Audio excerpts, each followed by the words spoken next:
कागदोपत्री शहर महानगरपालिका झालं, पण वास्तवात अजूनही नगर परिषदेचं स्वागत सुरू आहे। 4 वर्षापूर्वी इचलकरंजीला महानगरपालिकेचा दर्जा मिळाला, मात्र शहराच्या प्रवेशद्वारावर उभारलेल्या स्वागत कमानीवर आज ही इचलकरंजी नगर परिषद आपले स्वागत करत आहे, असा मजकूर झळकत आहे।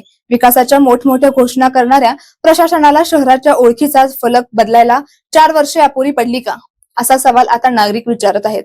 इचलकरंजी शहराला महानगरपालिकेचा दर्जा मिळून 4 वर्षाचा कालावधी लोटला। या काळात अनेक प्रशासकीय बदल झाले, कार्यालयांचे फलक बदलले, कागदपत्रांवर महानगरपालिकेची नोंद झाली, मात्र शहराच्या मुख्य प्रवेशद्वारावरील स्वागत कमानीवर आजही इचलकरंजी नगर परिषद आपले स्वागत करत आहेत। हाच मजकूर कायम असल्याचे वास्तव समोर आले आहे। ही केवळ एका फलकाची चूक नाही, तर प्रशासनाच्या कार्यपद्धतीवर प्रश्नचिन्ह निर्माण करणारी बाब असल्याची चर्चा शहरात रंगू लागली आहे। शहराची पहिली ओळख ठरणाऱ्या या कमानीकडे 4 वर्षे दुर्लक्ष का झाले? विकासाच्या गाजावाजामध्ये शहराची अधिकृत ओळखच बदलण्याचे भान प्रशासनाला राहिले नाही का, असे प्रश्न आता नागरिकांकडून उपस्थित होत आहे।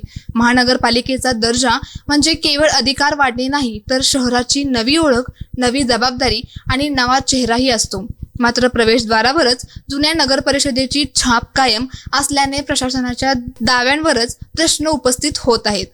नागरिकांनी आता या स्वागत कमानीवरील मजकूर तातडीने बदलून इचलकरंजी महानगरपालिका आपले सहज स्वागत करत आहे, असा अधिकृत उल्लेख करण्याची मागणी केली आहे।